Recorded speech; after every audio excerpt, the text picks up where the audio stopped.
Bonjour, voilà, c'est Archimède Bikala et aujourd'hui j'aimerais vous parler d'un sujet assez important pour la jeunesse chrétienne. Alors, je voudrais vous parler des clés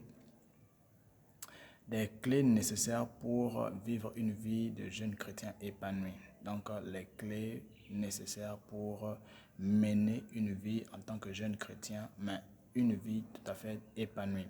Alors, déjà, il faut que l'on fasse la distinction entre un jeune chrétien et un jeune tout simple, jeune mondain.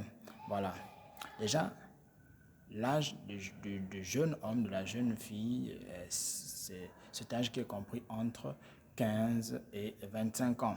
Voilà, entre 15 et 25 ans, on peut tout à fait vous caractériser de jeune.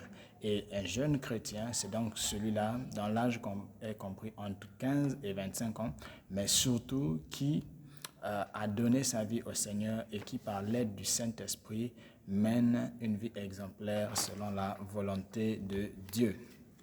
Voilà. Ensuite, il faut donc donner quelques définitions en ce qui concerne aussi l'épanouissement.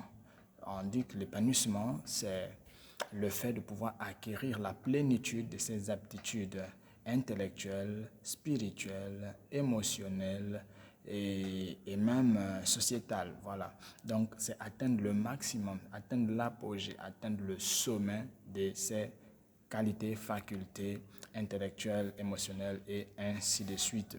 Voilà, on remarque tout simplement que dans notre société, beaucoup de personnes, surtout des chrétiens, sont un peu en marge. Pourquoi cela? Alors, on va découvrir cela tout au long de notre exposé. Donc, c'est pour éviter de donner également cette possibilité aux jeunes croyants, aux jeunes chrétiens, de pouvoir s'insérer dans la sphère sociétale à travers leurs capacités, à travers leurs dons, à travers leurs connaissances, à travers tout simplement leur personnalité, de pouvoir se faire une place. Alors, les clés de l'épanouissement d'un jeune chrétien, vous allez comprendre qu'on ne va pas appliquer les mêmes critères pour un jeune chrétien et un jeune mondain. Donc, la toute première clé que je m'en vais vous donner, c'est celle d'avoir un but. Il faut avoir un but parce que la Bible même nous dit qu'un peuple sans vision est un peuple sans frein, un peuple sans destination. Voilà. Donc, il faut avoir un but à sa vie et savoir pour quelle raison Dieu vous suscite sur la terre, dans votre famille, dans le milieu dans lequel vous êtes. Parce que connaître le but de votre vie va vous emmener à pouvoir établir ou vous fixer des objectifs afin de pouvoir atteindre ce but. Donc, c'est la toute première clé, avoir un but. La deuxième clé, lorsque vous avez un but, il faut prier. Voilà, donc il faut prier, il faut présenter cela entre les mains du Seigneur. Et la Bible nous déclare également dans Éphésiens 4 qu'il faut de ne pas nous inquiéter, ne vous inquiétez de rien, mais faites connaître vos besoins.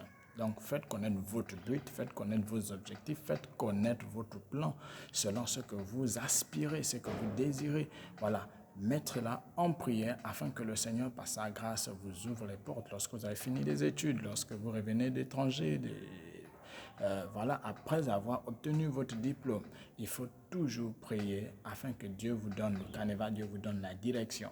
Ne vous lancez pas comme n'importe qui aimerait entrer dans n'importe quelle société, parce que chaque société a sa philosophie, chaque société a son histoire, et il serait important pour vous, en tant que jeune chrétien, de pouvoir entrer dans une société qui va vous permettre de pouvoir développer vos qualités et vos capacités et ainsi être épanoui.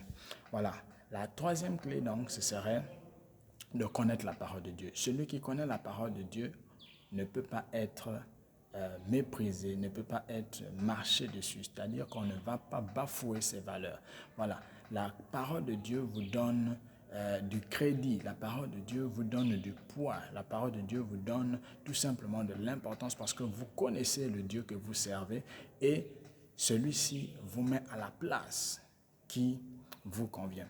Donc, connaître la parole de Dieu est la troisième clé pour pouvoir vivre l'épanouissement en tant que jeune chrétien. Et bien donc, pour vivre Pour vivre l'épanouissement en tant que jeune chrétien, vous aurez besoin également d'être quelqu'un de humble. Il faut l'humilité. Voilà. On vit dans une société, on vit dans une sphère entouré de personnes, de personnes soit d'un âge plus avancé, d'autres moins que nous, donc âgés moins que nous. Mais toutefois, ces relations vont nous demander à pouvoir être respectueux, de pouvoir être compréhensifs vis-à-vis des valeurs et l'éthique des uns et des autres. Donc, un jeune chrétien doit se faire remarquer par sa qualité à être simple dans la vie. Voilà.